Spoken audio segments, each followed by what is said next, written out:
आली आली भाग्यलक्ष्मी। हे बघ संजय, सूर्याला माफ कर।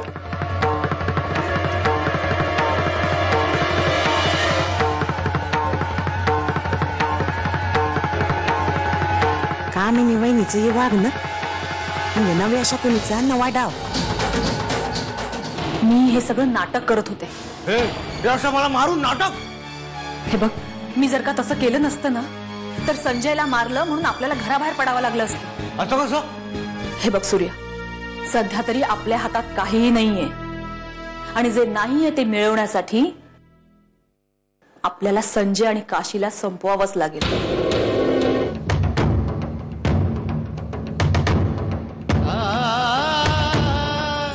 अगे तू का करतेस? अरे गोदात त्या आजारी आहेत ना, ते येणार नाहीयेत। अच्छा, अगं मग काशीला सांग। अरे ती कशी करणार? ते झोपले ना अजून। एवढा वेळ झोपायचं म्हणजे? अरे नको, खरंच झोपू दे तिला। अरे काही झालं तरी मालकीण आहे ती या घरची। नाही अगं, पण हे बरोबर नाहीये। मी बघतो। जरा तब्येत बरी नव्हती म्हणून पडावंसं वाटलं। कधी झोप लागली कळलंच नाही। अहो पण तुम्ही तरी उठवायचं ना मला। ठीक आहे, मग आता बरं वाटत असेल तर जरा किचन कडे लक्ष द्या। कामिनी काकू एकटेच आहेत तिकडे, काम करतायत। आजचा नाश्ता त्यांनीच केलाय। काय? आईने नाश्ता बनवला? बरं दिसत नाही ते। हो, मी येते। उद्यापासून गोदा आत्या यायच्या आधी सगळी कामं आटपून ठेवायची, नाहीतर मी आहेस ना, मी करत जाईन कामं। तू झोप अगं खरंच। नाही काकू, ते काय नाही। काशी, तुम्ही माफी मागितलीत काकूंची? सूर्याला तू तुझ्या बरोबर घे, मळ्यातले सगळे व्यवहार त्याला समजावून सांग। नाही हरकत नव्हती, पण मळ्यातले सगळे व्यवहार भाऊ बघतात। नोकरांवर किती विश्वास ठेवणार नाही का? कसं आहे, घरातलं कोणतरी असलेलं नेहमी बरं। आणि सूर्या कसा तुझा सख्खा चुलत भाऊ आहे ना। भाऊ काकांवर असा अविश्वास दाखवणं चुकीचं आहे।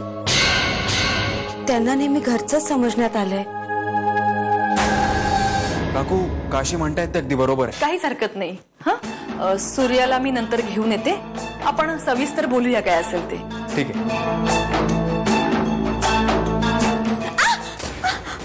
काय काय त्या भावड्याचं खूप पुळका आलं ना तुला?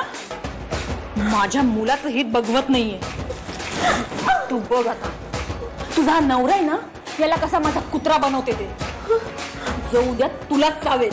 ज्या माणसामुळे तुझ्या भावाची अशी अवस्था झालेली आहे त्याशी बोलावं असं वाटतं तरी कसं तुला?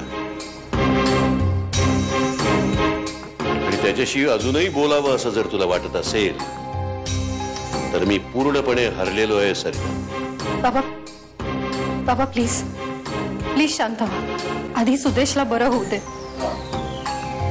श्री,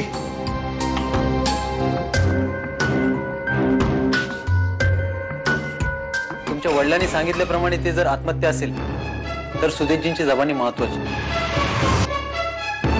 म्हणजे वडिलांनी पोलिसांना सुदेशनी आत्महत्या केली असं सांगूनही टाकतात? मिस्टर श्रीकांत देवा, आय एम व्हेरी सॉरी। आम्ही सुदेशला नाही वाचवू शकलो। हो काका, तुम्ही आणि गोदा आत्या मला इतके दिवस जे समजवण्याचा प्रयत्न करत होता ते आज मला कळले। मी उगाच माझ्या भूतकाळात रमत गेलो।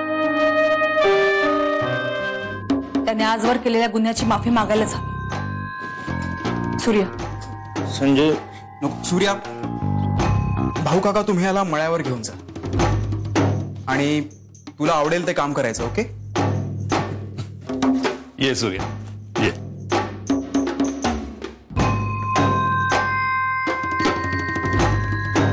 काकू, आलोच मी। हा फोटो माझ्या कामाचा आहे।